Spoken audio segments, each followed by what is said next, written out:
जय जगन्नाथ हरे कृष्ण। आज आम रेगुलेशन ऑफ किडनी फंक्शन विषय पढ़ा।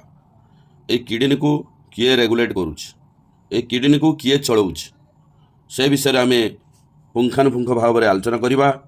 The functioning of the kidneys is efficient, monitored and regulated by hormonal feedback mechanism.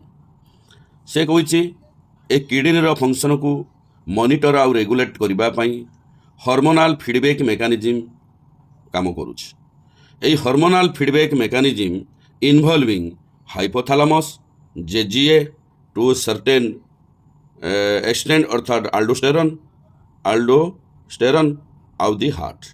यही माने हार्मोनल फीडबैक मेकानिज्म रे इन्वॉल्व अच्छा किए अच्छा हाइपोथैलेमस जेटा ब्रेन ले अच्छे। जेजीए आमे जेजीए पढ़ी थे। जेजीए कौन आमे जेजीए पढ़ी थे। जेजीए गोटे सेंसिटिव रीजन जी कि डीसीटी आउ एफेरेंट आर्टेरियोल मिलन स्थल रे सेलुलार मॉडिफिकेशन होता है। कारण डीसीटी आउ एफेरेंट आर्टेरियोल कंटाक्ट स्थान रे सेलुलार मॉडिफिकेशन होता है। से सेलुलार मॉडिफिकेशन स्थानटी स्पेशल सेंसिटिव रीजन होता है। ताहाकू जेजीए कह जाए। जेजीए रो फुल फॉर्म होची जक्स्टा ग्लोमेरुलार एपारेटस। ये हार्मोनल फीडबैक मेकानिज्म को साहाय्य करे। आम हाइपोथैलेमस विषय जानिबा। ए चित्रटा को भलिकी देख। ये जो ऊपर चित्र देखुच एटा होची हाइपोथैलेमस चित्र। ता पाखकू ऑस्मो रिसेप्टर्स। ये ऊपर आउ तलटा को किए संयोग करिछि ना ऊपर तल को संयोग करिछि स्टाक, जोड़ा आमे कहते डेम्फो भाया गोटे फुलर स्टाक एटा हूँ गोटे डेम्फो भाया स्टाकटा कनेक्ट करिछि। ये गोटे न्यूरन चित्र, गोटे न्यूरन नेफ्रॉन नुहे न्यूरन नर्व सेल। हाइपोथैलेमस एटा हला हाइपोथैलेमस, एठी हला ऑस्मो रिसेप्टर्स, ये हला स्टाक। ये जो देखुचंती ए पूरा घरटा होची ये होची पिट्यूटरी। ए पिट्यूटरी दी भाग में विभक्त। ये गोटे भाग आंटेरियर पिट्यूटरी। आंटेरियर पिट्यूटरी अन्य नाम होची adeno hypophysis. Adeno hypophysis. Posterior pituitary एटा हला पोस्टीरियर पिट्यूटरी। पोस्टीरियर पिट्यूटरी अन्य नाम होची न्यूरो हाइपोफाइसिस। ताले हाइपोफाइसिस जोटा आम कहचे एडेनो हाइपोफाइसिस और न्यूरो हाइपोफाइसिस ये होचंती टोटाल पिट्यूटरी अंश। ये आंटेरियर पिट्यूटरी नाम होचे एडेनो हाइपोफाइसिस और पोस्टीरियर पिट्यूटरी अन्य नाम है न्यूरो हाइपोफाइसिस। हाइपोथैलेमस सहित पिट्यूटरी कनेक्शन अच्छे। अर्थ ये जदि मास्टर ग्लैंड हुए किए पिट्यूटरी होचे master gland. Master of master gland होची किए ना हाइपोथैलेमस। यही ग्लैंड रो मास्टर किए ना हाइपोथैलेमस। ये सबू परिचालना करे ये कार्यकारी हुए। तेणु hypothalamus is a master of master gland but posterior gland is a master gland. वर्तमान आम जानिले हाइपोथैलेमस जेजीए आउ टू सर्टेन एक्सटेंट अर्थ आल्डोस्टेरोन हार्मोन आउ दी हार्ट। यही चारिटा हार्मोनल फीडबैक मेकानिज्म को साहाय्य कर। यही जो ऑस्मो रिसेप्टर्स आम देखुचे चित्र रे ऑस्मो रिसेप्टर्स। यही osmoreceptors in the body body रो जो ऑस्मो रिसेप्टर्स देखुचे कि हाइपोथैलेमस पाखरे एटा अछि जोड़ा ब्रेन रे। सी एक्टिवेट केतले हबो ना changes in blood volume, changes in blood fluid volume, changes in body fluid volume, changes in ionic concentration. Body fluid volume रे जदि चेंज हैला, ब्लड वॉल्यूम रे जदि चेंज हैला, आयोनिक कंसंट्रेशन ला जदि चेंज हैला ताहले osmo receptors in the body जोड़ा कि आम कहते हैं ऑस्मो रिसेप्टर्स एक्टिवेट हम। यही क्षेत्र में तीन क्षेत्र blood volume, body fluid volume, ionic concentration जदि चेंजेस आसो ताले यही जो ऑस्मो रिसेप्टर्स कौन हम एक्टिवेट हम। ताले आम जानिले an excessive loss of body fluid from the body. जदि बॉडी रू अधिक परिमाण रे फ्लूइड लॉस हम can activate the osmo receptors. आम कहले ऑस्मो रिसेप्टर जदि चेंजेस आसूची बॉडी फ्लूइड वॉल्यूम ताले लॉस हो गोटे चेंजेस आसला ताले ऑस्मो रिसेप्टर्स कौन हम एक्टिवेटेड हम व्हिच स्टिमुलेट द हाइपोथैलेमस। से हाइपोथैलेमस को स्टिमुलेट करिकी then hypothalamus to release the ADH and hand vasopressin from the neurohypophysis. Neurohypophysis ये भल मन रखा पड़ो। कौन मन रखा पड़ो जदि बॉडी फ्लूइड आम बॉडी रू एक्सेस लॉस हो ताले ये ऑस्मो रिसेप्टर एक्टिवेटेड होगी हाइपोथैलेमस को एक्टिवेटेड करिवो जा कथा कहूँ ऑस्मो रिसेप्टर एक्टिवेटेड होगी हाइपोथैलेमस को स्टिमुलेट करिवो हाइपोथैलेमस स्टिमुलेट हवा परे से पोस्टीरियर पिट्यूटरी को ऑर्डर दब न्यूरो हाइपोफाइसिस की ऑर्डर दब कौन ऑर्डर दब ए दीटा तू हार्मोन सिक्रेशन कर हाइपो किए दब ऑर्डर ना हाइपो एटा हूँ हाइपोथैलेमस ऑर्डर दब क्या दब न्यूरो हाइपोफाइसिस की ऑर्डर दब ए तू दीटा हार्मोन सिक्रेशन कर कौन हार्मोन ना एडीएच आउ भासोप्रेसिन हार्मोन को सिक्रेशन कर तेणु न्यूरो हाइपोफाइसिस सेउटू एडीएच आंटी डायूरेटिक हार्मोन आउ vasopressin hormone antidiuretic hormone आउ भासोप्रेसिन हार्मोन दुईटा को से सिक्रेशन करे केते बेले करे जेतेबेले बॉडी फ्लूइड लॉस हुए सेतेबेले ऑस्मो रिसेप्टर्स एक्टिवेटेड हुए ऑस्मो रिसेप्टर्स एक्टिवेटेड हेबा परे हाइपोथैलेमस को स्टिमुलेट करिवो हाइपोथैलेमस तापरे ए न्यूरो हाइपोफाइसिस की कोन करिवो ऑर्डर करिवो ए तो दुईटा हार्मोन सिक्रेशन कर बॉडी देहर बॉडी फ्लूइड कमी गलानी ताको मेंटेन करबा पड़िवो से सब दुईटा हार्मोन सिक्रेशन करिवो से दुईटा हार्मोन नाम हैला एडीएच एंड भासोप्रेसिन एडीएच रो full form antidiuretic hormone आउ भासोप्रेसिन ए दुईटा हार्मोन सिक्रेशन हुए कोउटी न्यूरो हाइपोफाइसिस के पोस्टीरियर पिट्यूटरी रो दुईटा हार्मोन सिक्रेशन आमे वर्तमान एडीएच विषय जानिया तापर भासोप्रेसिन विषय जानिया वर्तमान एडीएच जो aunty diuretic hormone it facilitates the water reabsorption from later parts of the tubules ଆମର ନେଫ୍ରନ୍ର ଲେଟର ପାର୍ଟ କିଏ ନା ଡିସିଟି ଆଉ ଆର୍ଲି ପାର୍ଟ ଯେଉଁଟା କିଏ ନା ପିସିଟି ମିଡିଲ୍ ପାର୍ଟ କିଏ ହାନିଲ୍ସ ଲୁପ୍ ତେଣୁ it facilitates the water reabsorption from later parts of the tubule DCT and collecting duct reabsorption ହୁଏ ମାନେ କ'ଣ ଜାଣିଛ ନା ରିଆବଜର୍ପସନ୍ ମାନେ ଏ ଡିସିଟିରୁ ୱାଟର ବାହାରିଯିବ ଆଉ କଲେକ୍ଟିଂ ଡକ୍ଟରୁ ୱାଟର ବାହାରିଯିବ ଫଳରେ ପ୍ରିଭେଣ୍ଟିଂ ଡାଇୟୁରେସିସ୍ ବାହାରିଯିବ ମାନେ କେଉଁଠି ବାହାରିଯିବ ଆମର ଇଣ୍ଟରସିଷ୍ଟମକୁ ପଳେଇବ ସେଲ୍କୁ ପଳେଇବ ଫଳରେ ଆମ ବଡ଼ିରେ ୱାଟର ରହିବ ଫଳରେ ପ୍ରିଭେଣ୍ଟିଂ ଡାଇୟୁରେସିସ୍ ଏଇସବୁ କାମଟା କରେ କି ନା ଏଡିଏଚ୍ କରେ ପ୍ରିଭେଣ୍ଟିଂ ଡାଇୟୁରେସିସ୍ ଅଧିକ ପରିସ୍ରା ଯେଉଁ ନ ହେବ ବା ପାଣି ପରିସ୍ରା ନ ହେବ ତେଣୁ ପାଣି ନ ଯିବ ସେଇଟାକୁ ପ୍ରିଭେଣ୍ଟ କରେ କିଏ କରେ ନା ଏଡିଏଚ୍ କରେ ଏଇ ହର୍ମୋନ୍ଟା କରେ it can also affect the kidney function এই এডিএচ ମଧ୍ୟ କିଡନୀ ଫଙ୍କସନ୍ରେ ସାହାଯ୍ୟ କରେ by its constrictor effects on blood ଭେସଲ୍କୁ ନେରୋ କରିଦେବ କନଷ୍ଟ୍ରିକ୍ଟର କରିଦେବ ନେରୋ କରିଦେବ ଯଦି ବ୍ଲଡ୍ ଭେସଲ୍ ନେରୋ ହେବ ଗୋଟେ ପାଣି ଧର ପାଇପ୍ରେ ପାଣି ଯାଉଛି ଆମେ ସେ ପାଇପ୍ଟାକୁ ଚିପିଦେବା ଅର୍ଥାତ୍ ଚାପିଦେବା ଅର୍ଥାତ୍ ତାର ବାଟଟାକୁ କମେଇ ଦେବା ତାହେଲେ ପାଣିଟା କ'ଣ ହେବ ଅଧିକ ସ୍ପିଡିରେ ଗତି କରିବ ସେଇଭଳିଆ ପ୍ରେସର ବଢ଼ିଯିବ ଇନକ୍ରିଜିଂ ୱାଟର ପ୍ରେସର ସେଇଭଳିଆ ଏଠି ଯେତେବେଳେ ବ୍ଲଡ୍ ଭେସଲ୍ କନଷ୍ଟ୍ରିକ୍ଟର କରୁଛି କିଏ କରୁଛି ନା ଏଡିଏଚ୍ କରୁଛି ଏଡିଏଚ୍ କ'ଣ କରୁଛି ବ୍ଲଡ୍ ଭେସଲ୍କୁ କନଷ୍ଟ୍ରିକ୍ଟର କରିବାରେ ସାହାଯ୍ୟ କରୁଛି this cause an increase in BP blood pressure ବଢ଼ିଯାଉଛି ଯଦି ବ୍ଲଡ୍ ପ୍ରେସର ବଢ଼ିଯାଉଛି an increase in blood pressure can increase the glomerular blood flow ଯଦି ବ୍ଲଡର ପ୍ରେସରଟା ବଢ଼ିଯାଉଛି ଗ୍ଲୋମେରୁଲାର ବ୍ଲଡ୍ ଫ୍ଲୋ ମଧ୍ୟ ବଢ଼ିଯିବ ଗ୍ଲୋମେରୁଲାର ବ୍ଲଡ୍ ଫ୍ଲୋ ବଢ଼ିଗଲେ ସେହି ଅନୁସାରେ ଜିଏଫ୍ଆର୍ ମଧ୍ୟ ବଢ଼ିଯିବ ଗ୍ଲୋମେରୁଲାର ଫିଲ୍ଟ୍ରେସନ୍ ରେଟ୍ ମଧ୍ୟ ବଢ଼ିଯିବ ତେଣୁ ଗ୍ଲୋମେରୁଲାର ଫିଲ୍ଟ୍ରେସନ୍ ରେଟ୍ ବଢ଼ିବାରେ ମଧ୍ୟ ଏଡିଏଚ୍ ସାହାଯ୍ୟ କରୁଛି ଆଉ ଗ୍ଲୋମେରୁଲାର ଫିଲ୍ଟ୍ରେସନ୍ ରେଟ୍ ବଢ଼େଇବ ଏଠି ପ୍ରିଭେଣ୍ଟ ଡାୟୁରେସିସ୍ କରାଇବ ADH prevent ଡାୟୁରେସିସ୍ ADH ग्लोमेरुलार blood flow को इनक्रीज कराइब जहाद्वारा जीएफआर इनक्रीज हो आउ कौन करुच्ची एडीएच आम देखा an increase in body fluid volume can switch off the osmo receptors supply the ADH release to complete the feedback से कहूँ जदि आम बॉडी रे बॉडी फ्लूइड बढ़ीगला ताले स्विच अफ हो ऑस्मो रिसेप्टर्स स्विच अफ हो बंद हो जहाद्वारा हाइपोथैलेमस आउ स्टिमुलेट हेनी फल हाइपोथैलेमस आउ ऑर्डर दबनी neurohypophysis to ADH secretion कर तेणु जो बॉडी फ्लूइड बालांस होगा बढ़ीगला तेणु आउ कौन दरकार तेणु अधिक परिश्रा हो कौन अच्छे किसी से कहीं मना कर आउ ग्लोमेरुलार फिल्ट्रेशन रेट तार बढ़ू कम से कहीं कहीदे किसी कहबनी तेणु हाइपोथैलेमस आउ ऑस्मो रिसेप्टर्स सही कथा आम जाना ये कहूँ ना एडीएच कौन करुच्ची ना एडीएच से कौन करुच्ची जितेबाला बॉडी फ्लूइड आम शरीर में बढ़ी जाऊँगी से ऑस्मो रिसेप्टर को स्विच अफ कराऊँगी ऑस्मो रिसेप्टर स्विच अफ हो ऑस्मो रिसेप्टर स्विच अफ हेले सी आउ क्या कहबनी ना हाइपोथैलेमस को ऑर्डर दबनी बा स्टिमुलेट करबनी आउ हाइपोथैलेमस न्यूरो हाइपोफाइसिस को न्यूरो हाइपोफाइसिस बा पोस्टेरियर पिट्यूटरी को से ऑर्डर देवनी ना एडीएच को रिलीज करिया ADH release to complete suppress the ADH release आउ एडीएच रिलीज हो सप्रेस हो टू कंप्लीट द फीडबैकटा ठीक ठाक चलो यही हूँ कथा आम जानिले प्रथम जानिले हाइपोथालामस विषय हाइपोथालामस से कौन करुच्ची ना एडीएच आ भासोप्रेसिन केमी सिक्रेसन कर साहय करुच्ची आउ जेजीए विषय जानिया आम तो जानिले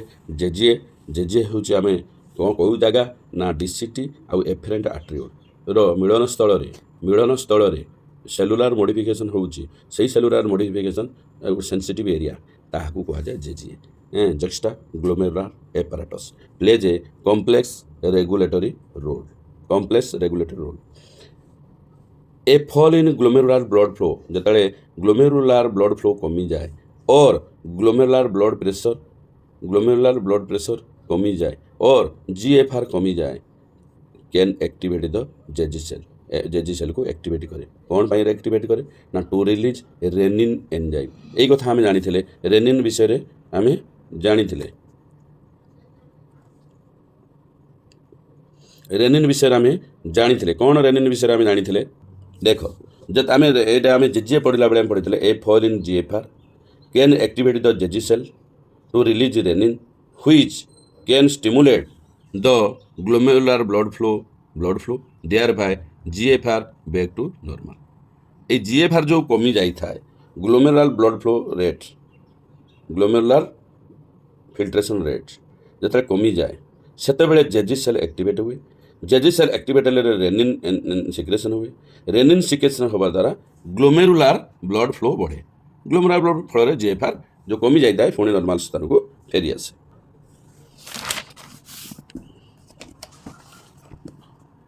यही जो आम जानी जो इनवल्व अच्छी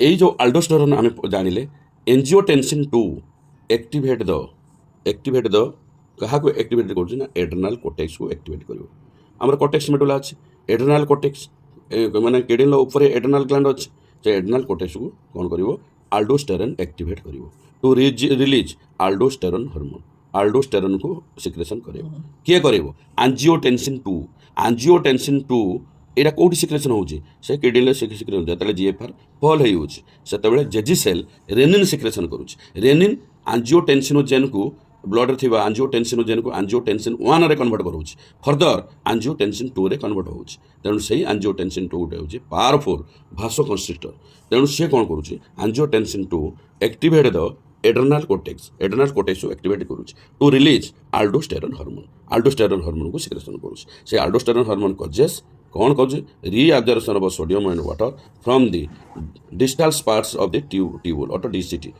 रे कौन हम रीअब्जर्वेशन ऑफ सोडियम प्लस आउ वाटर रीअब्जर्वेशन माने कौन डीसीटी रे सोडियम बाहर को माने टिश्यू को बाहर जीव आउ वाटर टिश्यू को पड़ेब फल this also leads to an increase in blood pressure फल ब्लड प्रेशर बढ़ी thereby GFR glomerular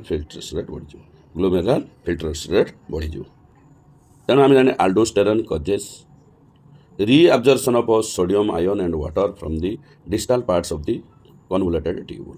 This also leads to an increase in blood pressure, thereby glomerular filtration flow बढ़िबो glomerular filtration flow बढ़िले glomerular filtration rate मध्य बढ़िबो तेणु GFR बढ़िबारे मध्य aldosterone साहाय्य करुछि तेणु GFR बढ़िबारे aldosterone साहाय्य करुछि आउ JGA साहाय्य करुछि hypothalamus साहाय्य करुछि तेणु एई कथा हम कहले मल्टी हार्मोनल control system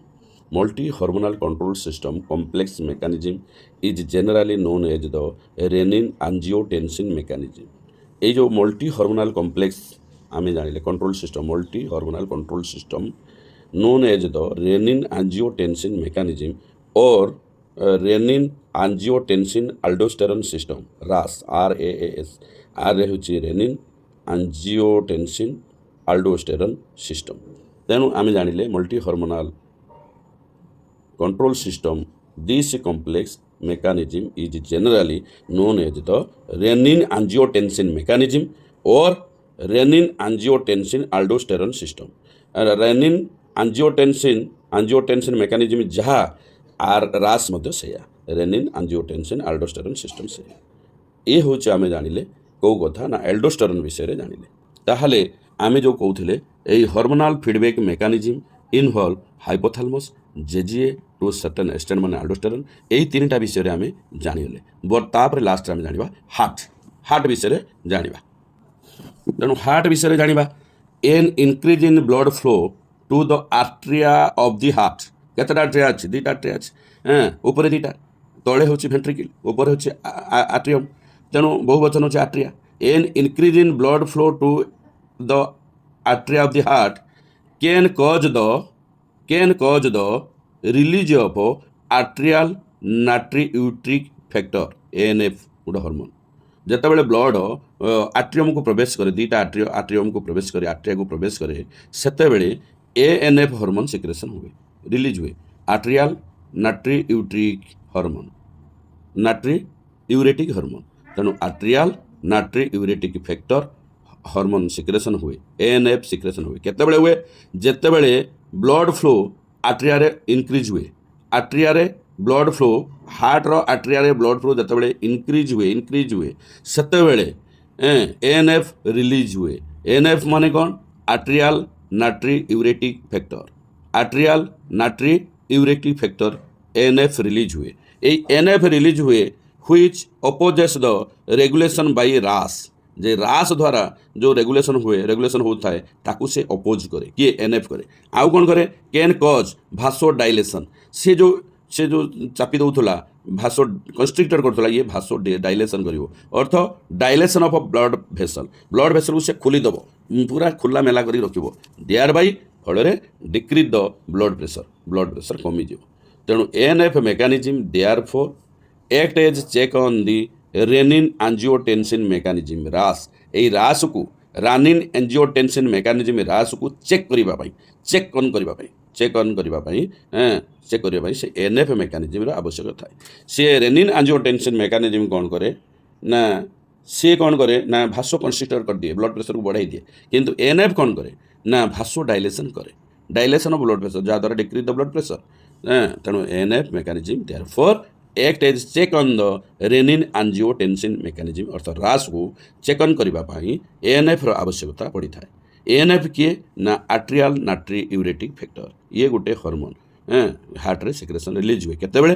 ଯେତେବେଳେ ହାର୍ଟର ଆଟ୍ରିଆରେ ବ୍ଲଡ଼ ଫ୍ଲୋ ଇନକ୍ରିଜ୍ ହୁଏ ସେତେବେଳେ ଏଇଟା ହେଇଥାଏ, ସିକ୍ରେସନ୍ ହେଇଥାଏ, NF ସିକ୍ରେସନ୍ ହେଇଥାଏ। NF କ'ଣ କରେ ନା which opposes the regulation by RAS, ଅର୍ଥାତ୍ ଭାସୋ ଡାଇଲେସନ୍ କରେ। NF can cause the vasodilation or dilation of a blood vessel, thereby decrease the blood pressure କମିଯାଏ, ଯାହାଦ୍ୱାରା ରେନିନ୍ ଆଞ୍ଜିଓଟେନ୍ସିନ୍ ମେକାନିଜିମ୍କୁ ସେ ଅପୋଜ୍ କରେ। ଜୟ ଜଗନ୍ନାଥ, ହରେ କୃଷ୍ଣ। ଆମେ ସବିଶେଷ ତଥ୍ୟ ଏହି ଚାପ୍ଟରରେ ପଢ଼ିଲେ। ମାନେ କିଏ କିଡ଼ନୀକୁ ରେଗୁଲେଟ୍ କରୁଛି, ହର୍ମୋନାଲ୍ ଫିଡ଼ବ୍ୟାକ୍ ମେକାନିଜିମ୍ ରେଗୁଲେଟ୍ କରୁଛି ବୋଲି ଆମେ ଜାଣିଲେ। ତେଣୁ ସେ ବିଷୟରେ ଆମେ ସବିଶେଷ ଜାଣିଲେ। ହାଇପୋଥାଲାମସର କ'ଣ କାମ, ଜେଜିଏରେ କ'ଣ କାମ, ଆଲ୍ଡୋଷ୍ଟେରୋନ୍ର କ'ଣ କାମ, ହାର୍ଟରେ କ'ଣ କାମ, ଏଇସବୁ କଥା ଆମେ ଜାଣିଲେ। ସବୁ କମ୍ପ୍ଲିଟ୍ ହେଇଗଲା ରେଗୁଲେସନ୍ ଅଫ୍ କିଡ଼ନୀ ଫଙ୍କସନ୍। ଜୟ ଜଗନ୍ନାଥ, ହରେ କୃଷ୍ଣ। ଜୟ ଜଗନ୍ନାଥ, ହରେ କୃଷ୍ଣ। ଆମେ ଏକ୍ସକ୍ରିଟୋରୀ ଅର୍ଗାନ୍ ବିଷୟରେ ଜାଣିଥିଲେ। କେବଳ ମଣିଷର ଆମେ ଜାଣିଥିଲେ କିଡ଼ନୀ ବା ଭାର୍ଟିବ୍ରେଟ୍ ମାନଙ୍କର କିଡ଼ନୀ ବୋଲିକି ଜାଣିଥିଲେ, ବା କମ୍ପ୍ଲେକ୍ସ ଟବୁଲାର ଅର୍ଗାନ୍ସ କଲ୍ଡ କିଡ଼ନୀ। ଇନଭର୍ଟିବ୍ରେଟ୍ ମାନଙ୍କର ଆମେ ଜାଣିଥିଲେ ସିମ୍ପଲ୍ ଟବୁଲାର ଫର୍ମସ୍। ଆଉ ପ୍ଲାଟିହେଲମିନ୍ଥେସ୍, ରୋଟିଫେଟ୍ସ, ସମ୍ ଆନାଲିଡ୍ସ, ସେଫାଲୋକଡେଟାର ଆମେ ଜାଣିଥିଲେ ଏକ୍ସକ୍ରିଟୋରୀ ଅର୍ଗାନ୍ କିଏ? ଫ୍ଲେମ୍ ସେଲ୍ ବା ପ୍ରୋଟୋନେଫ୍ରିଡ଼ିଆ। ଆଉ ଆର୍ଥୱର୍ମ, ଅଦର ଆନାଲିଡ୍ସ, ଏମାନଙ୍କର ସବୁ ଆମେ ଜାଣିଥିଲେ ଏକ୍ସକ୍ରିଟୋରୀ ଅର୍ଗାନ୍ କ'ଣ ନା ନେଫ୍ରିଡ଼ିଆ। ଆଉ କୋକ୍ରୋଚ୍ ଆଉ ମୋଷ୍ଟ ଅଫ୍ ଦି ଇନସେକ୍ଟସ୍ ମାନଙ୍କର ଏକ୍ସକ୍ରିଟୋରୀ ଅର୍ଗାନ୍ ଆମେ ଜାଣିଥିଲେ ମାଲଫିଜିଆନ୍ ଟ୍ୟୁବୁଲ୍ସ। ଆଉ କ୍ରୁଷ୍ଟାସିଆନ୍ସ ଲାଇକ୍ ପ୍ରାଉନ୍ସ ଆଉ କ୍ରାଇଫିସ୍, ଏମାନଙ୍କର ଆମେ ଜାଣିଥିଲେ ଏକ୍ସକ୍ରିଟୋରୀ ଅର୍ଗାନ୍ ବା ଷ୍ଟ୍ରକ୍ଚର କିଏ? ଗ୍ରୀନ୍ ଗ୍ଲାଣ୍ଡସ୍ ବା ଆଣ୍ଟିନାଲ୍ ଗ୍ଲାଣ୍ଡସ୍। ସେହିଭଳି ଆମେ ସ୍ପାଇଡର୍ସ, ସ୍କର୍ପିଅନ୍ସର ଏକ୍ସକ୍ରିଟୋରୀ ଅର୍ଗାନ୍ ଆମେ ଜାଣିଥିଲେ କ୍ଲୋଜାଲ୍ ଗ୍ଲାଣ୍ଡସ୍। ପ୍ରୋଟୋଜିଆ, ଆମିବା, ଏମାନଙ୍କର ଆମେ ଜାଣିଥିଲେ କଣ୍ଟ୍ରାକ୍ଟିଲ୍ ଭେକ୍ୟୁଲ୍ସ। ये सब एक्सक्रीटरी ऑर्गन जानी मनीषर जानी कौन भर्टिब्रेट मानकर जानी कौन ना किडनी किडनी आम जानी किडनी द्वारा एक्सक्रीटरी प्रोडक्ट ब्लड छाणी होकर लास्ट यूरिन ले पास करूला यूरिन फॉर्मेशन कौटी हुए यूरिन फॉर्मेशन कौटी हुए ना आमर नेफ्रोन हुए बोली आम जानी गोटे किडनी 1 मिलियन बा 10 लाख नेफ्रोन अच्छी 10 लाख नेफ्रोन गोटे किडनी आउ गोटे kidney 10 lakh nephrons 20 lakh nephrons urine केते फॉर्मेशन करूँ ना 1.5 लीटर पर डे एतिकी फॉर्मेशन करूँ तापर आम जानी the process of urine release बा the process of release of urine is called micturition बा यूरिनेशन परीक्षा किपरि पास होउची तार प्रोसेस को आम मिकुराइजेशन बा यूरिनेशन बोली कहिथिले ताको रेगुलेट करूची किए आ किमिति पास होउची से विषय मध्ये आम जानिथिले वर्तमान आम जानिबा आम शरीर रे थिबा अदर ऑर्गन किपरि भाव रे एक्सक्रीशन काम रे लागुची से विषय आम किछि धारणा नवा आम शरीर रे अछि लंग्स कौन करूची ना प्रति मिनिट रे 200 मिलीलीटर कार्बन डाइऑक्साइड को रिमूव करूची जोटा कि लार्ज अमाउंट 200 ml पर मिनिट तेणु remove large amount of carbon dioxide किए करूची ना लंग्स करूची से भाई लंग्स आउर मध्य काम अच्छी significant quantities of water everyday remove करूची सिग्निफिकेंट क्वांटिटी माने गुरुत्वपूर्ण परिमाणर जल प्रत्येक दिन आम शरीर बाहर कर साहाय्य करुच्ची लंग्स यही दुईटा कथा लंग्स करुच्ची ना कार्बन डाइऑक्साइड को वर्ज्यवस्तु भाव में वेस्ट प्रोडक्ट भाव में large amount of CO2 approximately 200 ml पर मिनिट से रिमूव करुच्ची से भली liver largest gland in our body आम बॉडी रे सबुठारु बड़ ग्लैंड होची किए ना लिवर कौन सिक्रेट करे बाइल कौ सब्सटेंस को नहीं गठित ना bilirubin cholesterol degradable steroid hormones vitamins and drugs it secretes bile containing substance like biliverdin, cholesterol, degraded steroid, hormones, vitamins and drugs. Liver यही बाइल को सिक्रेशन करे बाइल क्या नहीं गठित बा ये गुड़ाक बाइल रे अच्छी bilirubin biliverdin cholesterol degraded steroid hormones vitamins and drugs most of these substance यही सब्सटेंस गुड़िक ultimately pass out with the digestive waste आपे आपे यही जो ऊपर जो मैंने वेस्ट गुड़ाक मुझे कहली से वेस्ट गुड़ाक आपे आपे डाइजेस्टिव वेस्ट सहित पास हो जाए डाइजेस्टिव वेस्ट कौन झाड़ा फिकल वेस्ट झाड़ा सहित मिसिकी यही bilirubin biliverdin cholesterol degraded steroid hormones vitamins and drugs एगुड़ा सब पास होता है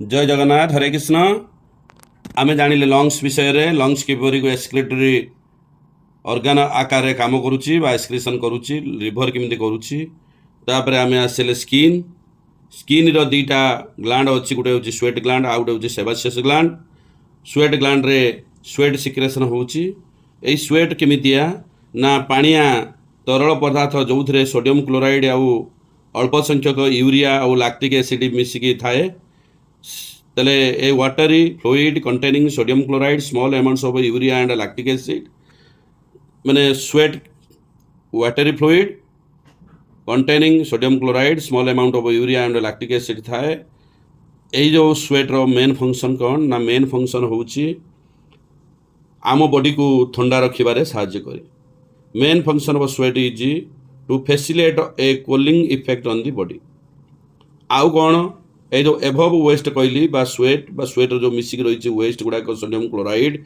small amount of urea lactic acid एमान को रिमूव करिबारे यही स्वेट साहाय्य करिଥାଏ तेणु स्किन रे हला स्वेट ग्लैंड आउ गोटे हूँ आम जानिले सेबासियस ग्लैंड। सेबासियस ग्लैंड कौन सिक्रेशन करे ना सेबम सिक्रेशन करे। यही सेबम स्टेरल्स हाइड्रोकार्बन्स एंड वैक्सेस को धारण करिथाए बा एथिरे थाए सेबम रे। यही जो सेबम सिक्रेशन होबा द्वारा से कौन होउची ना बॉडी को तेलिया रखिबारे साहाय्य करे। Protective oil covering for the skin. तेणु sebaceous glands it eliminate certain substance like sterols hydrocarbons and wax through sebum. Sebum माध्यम रे स्टेरल हाइड्रोकार्बन आउ वैक्सेस मम जातीय जो जिनस बा भुआ टाइप जिनस या बाहर करिथाए। The secretion provides a protective oily covering for the skin. Skin को तेलिया भाव में रखिकी सुरक्षा प्रदान करिथाए। ताले आमे जानले स्किन लो होची स्वेट ग्लैंड गोटे होची सेबासियस ग्लैंड। स्वेट ग्लैंड रो स्वेट प्रोडक्शन हुए। स्वेट कहा को नहीं गठित ना से क्या धारण करछि ना sodium chloride some amount of small amounts of urea आउ लैक्टिक एसिड। आ बॉडी को ठंडा करिवार मेन फंक्शन होची स्वेट रो। आउ मध्य ए जो ऊपर बज्य वस्तु कहली sodium chloride small amount of urea आउ लैक्टिक एसिड को मध्य बाहर करिवारे साहाय्य करे। सेबम सेबासियस ग्लैंड रो सिक्रेशन करे सेबम को। सेबम धारण करिता स्टेरॉल्स हाइड्रोकार्बन्स एंड वैक्सेस से मध्य माने चर्म को तेलिया करी सुरक्षा प्रदान करिवारे साहाय्य करे। तेणु यही सब कथा आम जानिले। प्रथमे जानिले लंग्स गोटे होची एक्सक्रीटरी ऑर्गन रूप में काम करुच्ची। लिभर मध्य करुच्ची स्किन करुच्ची। आउटा अच्छे सालिवा। सालिवा आम जमी कहते छेप बा लाड़ से heavy metals drugs small amounts of nitrogen waste सब मिसी थाए। Heavy metals drugs small amounts of nitrogenous waste small amount of nitrogenous waste परीक्षार पड़ो। नाइट्रोजन वेस्ट सालिबारे अच्छी ना नाई ना small amounts of nitrogen waste अच्छी। नाइट्रोजन वेस्ट माने किए आम पढ़ी यूरिया यूरिक एसिड आउ यूरिया यूरिक एसिड आ कौन गोटे जानी किए कहब ammonia. Ammonia urea uric acid यही जो हूँ नाइट्रोजन वेस्ट माने सालिबारे मिसिकी था small amounts of nitrogenous waste एगुड़ाक सालिबा द्वारा निष्कासन होता है। तेणु आम जानिले अदर ऑर्गन्स इन एक्सक्रेशन ले कौन तार रोल से विषय जानिले। आज हूँ एतिक पाठ। जय जगन्नाथ हरे कृष्ण। जय जगन्नाथ हरे कृष्ण। आज आम किडनी डिजीज विषय पढ़ा। किडनी डिजीज हूँ माल फंक्शनिंग ऑफ किडनी और डिजॉर्डर ऑफ किडनी। यही जो किडनी डिजीज कौचे गोटे है यूरेमिया आउ गोटे रिनाल फेलुअर बा किडनी फेलुअर आउ गोटे है रिनाल कैल्कुली आउ गोटे है glomerulonephritis cystitis pyelonephritis hypertension caused by secretion of renin आउ गोटे है डायबिटीज इंसिपाइडस। केते प्रकार 8 प्रकार आम ये जानले। प्रथमे यूरेमिया विषय जानिबा। यूरेमिया ब्लड रे यूरिया जदि बेसी परिमाण रे गच्छित होई रहिबो ताकू कहिबा यूरेमिया।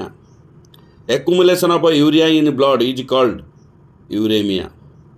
ए यूरेमिया हेले हार्ट फेलुअर होबार संभावना थाए।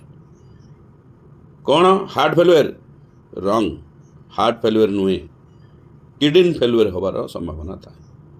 आउ यूरेमिया हेले highly harmful. It is highly harmful बहुत खराब बहुत विपद। आउ it leads to kidney failure. आउ urea can removed by a process is called haemodialysis. Urea जदि ब्लड रे अधिक परिमाण रे देखा जाउची ताकू केमिति आमे रिमूव करिबा ना रिमूव करिबा हेमोडायालिसिस माध्यम रे आमे रिमूव करिबा। तेलो हेमोडायालिसिस सेटा कौन से विषय आम टे जानिबा। During the process of haemodialysis haemodialysis करुथिबा समय रे the blood drained from a convenient artery blood कौटू अणा जीवो ना कन्वीनिएंट आर्टरी रू अणा जीवो is pumped into dialysing unit. Dialysing unit को दिया जीवो ताकू कुहाउची called artificial kidney. Artificial kidney माने माने कहूँ during process of haemodialysis convenient artery रू ब्लड को लेकिन डायलाइसिंग यूनिट बा मेसीन भितर पंप करवा दबा को आर्टिफिशियल किडनी बोली कह जाए। कन्वीनिएंट आर्टरी आम जो रिस्ट पाखरे जो रेडियल आर्टरी अच्छी से रिस्ट पाखरे रेडियल आर्टरी रो ब्लड नहीं कि डायालाइसिंग यूनिट को दि जाए। यही प्रकार दबा को कह जाए आर्टिफिशियल किडनी। हेमोडायालिसिस करने समय रे कन्वीनिएंट आर्टरी माने कौन ना कन्वीनिएंट आर्टरी अर्थ रिस्ट पाखर जो रेडियल आर्टरी अच्छी से रेडियल आर्टरी रो ब्लड नहीं कि मेसीन रे दिया जाए अर्थात डायालिसिंग यूनिट को दिया जाए ताको कह जाए आर्टिफिशियल किडनी। यही देला बेले after adding an anticoagulant like heparin anticoagulant heparin की मिसेकी दिया जाए। तेणु आमे पढ़िबा during the process of haemodialysis the blood drained from a convenient artery is pumped into dialysing unit is called artificial kidney. Blood drained from a convenient artery is pumped into dialysing unit after adding anticoagulant like heparin. Dialysing unit किमितिया ना dialysing unit होची contains धारण करिता है ए coiled cellphone tube गुड़े होइतिबा गुडे cellphone tube. यही cellphone tube को सराउंड करिता है डायालिसिंग फ्लूइड। ए डायालिसिंग फ्लूइड कौन ना ब्लड रे थिबा प्लाज्मा भली लिक्विड ब्लड रे थिबा प्लाज्मा भली लिक्विड एक्सेप्ट ना नाइट्रोजनस वेस्ट। नाइट्रोजनस वेस्ट को छाड़ी देले प्लाज्मा रे जेपरि भाव रे तरल पदार्थ थाए सही तरल पदार्थ हेउची कहा को घेरिकी रही थाए ना सेलफोन ट्यूब को घेरिक रही थाए। ये हूँ डायालिसिंग यूनिट गोटे अंश। आ गोटे अंश से सेलफोन रो बिल रंध्र थाए पोरस कह जाए। तेणु porous cellophane membrane of the tube allows the passage of molecules based on concentration gradient. Concentration gradient को बेस करिकी कौन करे ना मॉलिक्यूल्स गुड़ाक कौन करती ना पोरस जोटा आम कहे रंध्र सेलफोन मेम्ब्रान रंध्र देकी बाहर को आसी था।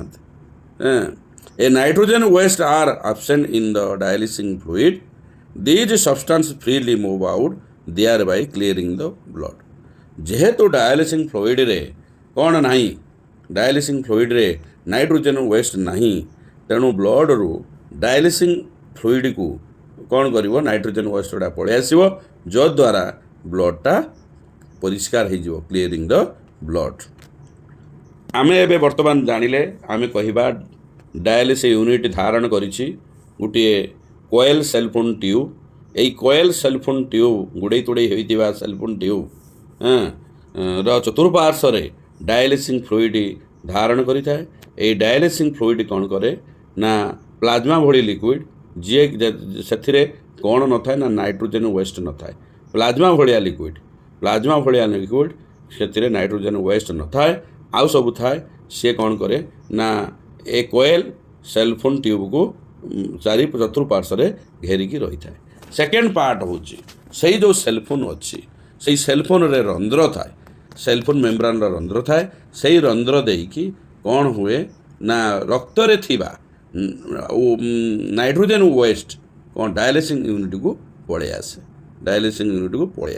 पड़े आसवा द्वारा रक्त कौन हुए क्लीयर परिष्कार हो जाए तेना क्लीयरिंग द ब्लड। तेणु यही कथा आम कौ बाटे पाइले ना डायालिसिंग यूनिट द्वारा रक्त परिष्कार होबार कथा आम पाइले। यही रक्त परिष्कार होला परे से पुणी कौन फेरी जाए भेन द्वारा माध्यम से किसी आंटी हेपारिन मिसा जाए मिसाला भेन माध्यम से पुणी बॉडी को फेरी आसे। यही जो डायालिसिंग यूनिट बा हेमोडायालिसिसटा होची हजार हजार संख्यार यूरेमिक रोगी यूरेमिक पेसेंट गोटे हूँ वरदान। This method is born for thousands of uremic patient all over world. सारा विश्व बा सारा पृथ्वी रे जो यूरेमिक पेसेंट अच्छी से यूरेमिक पेसेंटर हजार हजार यूरेमिक पेसेंट अच्छी से गोटे हूँ वरदान हूँ कौन वरदान हूँ ना यही जो हेमोडायालिसिस करने द्वारा ब्लड रे थिबा यूरिक एसिड बा नाइट्रोजन वेस्ट गुड़ाक रिमूव हो जाए ब्लड परिष्कार हुए फल यूरेमिक पेसेंट देखा दिए ना तेणु पेसेंट सुस्थ रही था। यहीटा हूँ भेरी इंपोर्टाट। तापर सेकेंड डिजीज हूँ किडनी बा ରିନାଲ ଫେଲୁଏର। ଏଇ ଯେଉଁ ଆଂଶିକ କିମ୍ବା ସମ୍ପୂର୍ଣ୍ଣ କିଡନୀ ଯଦି ଅକ୍ଷମ ହୁଏ ଏକ୍ସକ୍ରେଟରୀ ଅର ସଲ୍ଟ ୱାଟର ରେଗୁଲେସନ୍ ଫଙ୍କସନ୍ ପାଇଁ ତାହେଲେ ଆମେ ତାକୁ କହିବା ରିନାଲ ବା କିଡନୀ ଫେଲୁଏର। ରିନାଲ ବା କିଡନୀ ଫେଲୁଏର ହେଲେ ପାର୍ସିଆଲି ବା ମାନେ ଆଂଶିକ ବା ସମ୍ପୂର୍ଣ୍ଣ କିଡନୀ ଅକ୍ଷମ ହୁଏ ସଲ୍ଟ ୱାଟର ବା ଏକ୍ସକ୍ରେଟରୀ ପ୍ରଡ଼କ୍ଟକୁ ପରିଷ୍କାର କରିବା ବା ଧାରଣ କରିକି ତାକୁ ବାହାର କରିବାରେ ଅକ୍ଷମ ପ୍ରକାଶ କରେ। ତେଣୁ ତାକୁ କୁହାଯାଏ ରିନାଲ ବା କିଡନୀ ଫେଲୁଏର। ଏଇ ରିନାଲ କିଡନୀ ଫେଲୁଏର ହେଲେ କ'ଣ ହେବ, ଏଇ ଯେ ରେଜଲ୍ଟ ଟୁ ଲିଡ୍ସ କିଡନୀ ଫେଲୁଏର କ'ଣ ହେବ ନା ୟୁରେମିଆ ରକ୍ତରେ ୟୁରିକ୍ ଏସିଡ୍ ବଢ଼ିଯିବ, ଆଉ ସଲ୍ଟ ୱାଟର ଇନବାଲାନ୍ସ ହେବ, ଆଉ କ'ଣ ହେବ ନା ଷ୍ଟପେଜ୍ ଅଫ୍ ଏରିଥ୍ରୋପୋଏଟିନ୍ ସିକ୍ରେସନ୍। ଯେଉଁ ଏରିଥ୍ରୋପୋଏଟିନ୍ ସିକ୍ରେସନ୍ ହେଉଥାଏ ସେ ଷ୍ଟପ୍ ହେଇଯିବ, ବନ୍ଦ ହେଇଯିବ। ତେଣୁ କିଡନୀ ବା ରିନାଲ ଫେଲୁଏର ଦ୍ୱାରା ଏଇସବୁ କଥା ହେଉଛି। ତେଣୁ ତାହାନେ କିଡନୀ ଯାହାର ଫେଲୁଏର ଅଛି ସେ କେମିତି ତାକୁ ଆମେ ଟ୍ରିଟମେଣ୍ଟ କରିବା ନା କିଡନୀ ଟ୍ରାନ୍ସପ୍ଲାଣ୍ଟେସନ୍ ହୁଏ। Kidney transplantation the correction of acute renal failure, the ultimate method is kidney transplantation. The correction of acute renal failure, the ultimate method is kidney transplantation. এই কিডনি ট্রান্সপ্লান্টেসন দ্ୱାରା ଆମେ କିଡନୀ ଫେଲୁଏର ଯେଉଁ ରୋଗ ବା ରିନାଲ ଫେଲୁଏର ହେଇଛି ତାକୁ ଆମେ ଠିକ୍ ଠାକ୍ କରିପାରିବା। ଏଇ କିଡନୀ ଫେଲୁଏର ବା କିଡନୀ ଟ୍ରାନ୍ସପ୍ଲାଣ୍ଟେସନ୍ ପାଇଁ କ'ଣ ହେବ ନା ଜଣେ କିଡନୀ ଦେବ, ସେଇ ଡୋନର କିଡନୀ ମଷ୍ଟ ବି କ'ଣ ହେଇଥିବା ଦରକାର ନା ଫଙ୍କସନିଂ ଅଫ୍ କିଡନୀଟା ଫଙ୍କସନ୍ କରୁଥିବା ଦରକାର ଏକରେ। ଆଉ ଦୁଇରେ ପ୍ରିଫରେବଲି ଏ କ୍ଲୋଜ୍ ରିଲେଟିଭ୍, ତାଙ୍କର କ୍ଲୋଜ୍ ରିଲେଟିଭ୍ ଲୋକ ହେଇଥିବା ଦରକାର। ଏକରେ ହେଲା କିଡନୀଟା ଫଙ୍କସନ୍ ହେଉଥିବା ଦରକାର, ଦୁଇରେ ଯିଏ ନେବ ତାର କ୍ଲୋଜ୍ ରିଲେଟିଭ୍ ତାକୁ ଦେଉଥିବା ଦରକାର, ତିନିରେ to minimize to its chances of rejection by immunity system of the host. ଯିଏ ନେଉଛି ତାହାର ଇମ୍ୟୁନିଟି ସିଷ୍ଟମ୍ ଯେମିତି ସେ କିଡନୀଟାକୁ ଆକ୍ସେପ୍ଟ କରିବ, ଯେମିତି ରିଜେକ୍ଟ ନ କରିବ। ତେଣୁ ଏଇ ତିନିଟା କଥା ଉପରେ ଗୁରୁତ୍ୱ ଦିଆଯିବ। Donor kidney must be functioning kidney, ଏକରେ ଦୁଇରେ ପ୍ରିଫରେବଲି ଏ କ୍ଲୋଜ୍ ରିଲେଟିଭ୍, ତିନିରେ minimize its chance of rejection by the immune system of the host. ତେଣୁ ଡୋନର କିଡନୀ ଟ୍ରାନ୍ସପ୍ଲାଣ୍ଟେସନ୍ ପାଇଁ ଡୋନର କିଡନୀ ଏଇ ତିନୋଟି ଜିନିଷ ଠିକ୍ ଠାକ୍ ହେଇଥିବା ଦରକାର। Modern clinical procedures have increased the success rate of kidney transplantation, a complicated technique. ତାପରେ ଆଉ ରୋଗ ଆସିଲା କି ନା ରିନାଲ କାଲକୁଲି, ଦି ଫର୍ମେସନ୍ ଅଫ୍ ଷ୍ଟୋନ୍ ବା ଇନସଲ୍ୟୁବଲ୍ ମାସ୍ ଅଫ୍ କ୍ରିଷ୍ଟାଲାଇଜ୍ଡ ସଲ୍ଟସ୍, ଯେଉଁଟାକି ଆମେ କହୁଛେ ଅକ୍ଜାଲେଟ୍ସ, ତାହାକୁ କୁହାଯାଏ ୱିଦିନ୍ ଦ କିଡନୀ। ଯଦି କିଡନୀ ଭିତରେ ଷ୍ଟୋନ୍ ବା ଇନସଲ୍ୟୁବଲ୍ ମାସ୍ ଅଫ୍ କ୍ରିଷ୍ଟାଲାଇଜ୍ଡ ସଲ୍ଟସ୍ ବା ଅକ୍ଜାଲାଇଟ୍ ଧାରଣ କରେ ତାହେଲେ ରିନାଲ କାଲକୁଲି ବୋଲି କହିବା। The formation of stone or insoluble mass of crystallized salts by oxalates within the kidney, that is called renal calculi. Glomerulonephritis କାହାକୁ କହିବା ନା ଇନଫ୍ଲାମେସନ୍ ଅଫ୍ ଗ୍ଲୋମେରୁଲି ଅଫ୍ କିଡନୀ। ଯଦି ଗ୍ଲୋମେରୁଲି ଅଫ୍ କିଡନୀ ଇନଫ୍ଲାମେସନ୍ ହୁଏ ଆମେ କହିବା ଗ୍ଲୋମେରୁଲୋନେଫ୍ରାଇଟିସ୍ କହିବା। ସାଇଷ୍ଟିସିସ୍ କାହାକୁ କହିବା, it is the inflammation of urinary bladder and is caused by bacteria infection. ଏଇ ବ୍ୟାକ୍ଟେରିଆ ଇନଫେକ୍ସନ୍ ହେଲେ ୟୁରିନାରୀ ବ୍ଲଡର୍ ଆଉ କ'ଣ ୟୁରିନାରୀ ବ୍ଲଡର୍ କ'ଣ ହେବ ନା ଇନଫ୍ଲାମେସନ୍ ହେବ, ଆଉ ପେନ୍ଫୁଲ୍ ୟୁରିନେସନ୍ ହେବ ୱିଥ୍ ବର୍ଣ୍ଣିଂ ସେନ୍ସେସନ୍ ହେବ। ଏଇଟା ହେଉଛି ସାଇଷ୍ଟିସିସ୍। ତାପରେ pyelonephritis, it is the inflammation of renal pelvis, calyx ଆଉ ଇଣ୍ଟରଷ୍ଟିସିଆଲ୍ ଟିସ୍ୟୁ, ତିନିଟା ଯଦି ଇନଫ୍ଲାମେସନ୍ ହେବ ଆମେ ପାଇଲୋନେଫ୍ରାଇଟିସ୍ କହିବା। ଇଏ ବି ମଧ୍ୟ ବ୍ୟାକ୍ଟେରିଆଲ୍ ଇନଫେକ୍ସନ୍ ଦ୍ୱାରା ହୋଇଥାଏ। ତାପରେ hypertension caused by secretion of renin, ଏଇ ରୋଗ ହେଇଥାଏ ମାନେ ଅର୍ଥ ହାଇ ବିପି ହେଇଥାଏ। କ'ଣ secretion of large amount of renin, ଯଦି ବହୁତ ପରିମାଣରେ ରେନିନ୍ ସିକ୍ରେସନ୍ ହେବ ଫଳରେ କ'ଣ ହେବ ନା leads to the formation of angiotensin. ଯଦି ବେଶୀ ପରିମାଣରେ ଆମର ରେନିନ୍ ସିକ୍ରେସନ୍ ହେଲା ତାହେଲେ ଆଞ୍ଜିଓଟେନସିନ୍ ଫର୍ମେସନ୍ ହେବ। ଆଞ୍ଜିଓଟେନସିନ୍ ଫର୍ମେସନ୍ ହେବା ଦ୍ୱାରା ହାଇପର ଟେନସନ୍ ଘଟିବ ବା ହାଇ ବିପି ବଢ଼ିଯିବ। ସେଇଭଳି ଆମେ ଡାଇବେଟିସ୍ ଇନସିପାଇଡସ୍ ଭଳି ଜାଣିବା। ଡାଇବେଟିସ୍ ଇନସିପାଇଡସ୍ ହେଲେ କେମିତି ହେବ ନା it is due to the deficiency ହେବ ADH ବା vasopressin anti diuretic hormone. Anti diuretic hormone deficiency ହେଲେ ଡାଇବେଟିସ୍ ଇନସିପାଇଡସ୍ ହେବ। ଇନ୍ସୁଲିନ୍ ଯଦି ଡେଫିସିଏନ୍ସି ହେବ ତାହେଲେ ଡାଇବେଟିସ୍ ମିଲାଇଟସ୍ ହେବ। ଡାଇବେଟିସ୍ ମିଲାଇଟସ୍ ଯେଉଁଟା ଆମେ ଟାଇପ୍ 2 ଡାଇବେଟିସ୍ କହୁଛେ। ତାପରେ ଡେଫିସିଏନ୍ସି ହେବ ADH ହେଲେ କ'ଣ ହେବ ନା ଡାଇବେଟିସ୍ ଇନସିପାଇଡସ୍।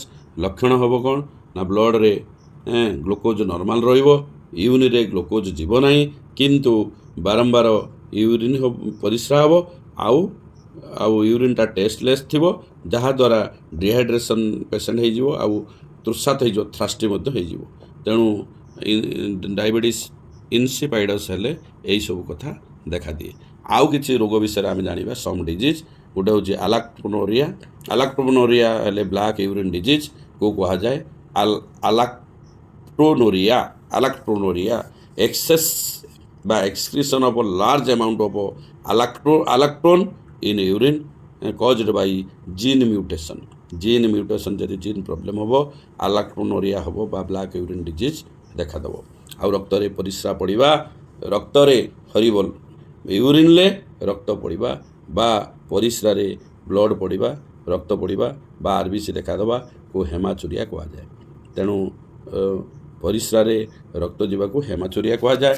ତାପରେ ପରିସ୍ରାରେ ପ୍ରୋଟିନ୍ ଯିବାକୁ ପ୍ରୋଟୋନୋରିଆ କୁହାଯାଏ। ତାହେଲେ ଆମେ ଆହୁରି କିଛି ଜାଣିଲେ ଆଲାକ୍ଟୋନୋରିଆ, ହେମାଚୁରିଆ, ପ୍ରୋଟୋନୋରିଆ, ଡାଇବେଟିସ୍ ଇନସିପାଇଡସ୍, ପାଇଲୋନେଫ୍ରାଇଟିସ୍, ସାଇଷ୍ଟିସିସ୍, ଗ୍ଲୋମେରୁଲୋନେଫ୍ରାଇଟିସ୍, ରିନାଲ୍ କାଲକୁଲି, ଆଉ କିଡନୀ ଫେଲୁଏର୍ ବା ରିନାଲ୍ ଫେଲୁଏର୍।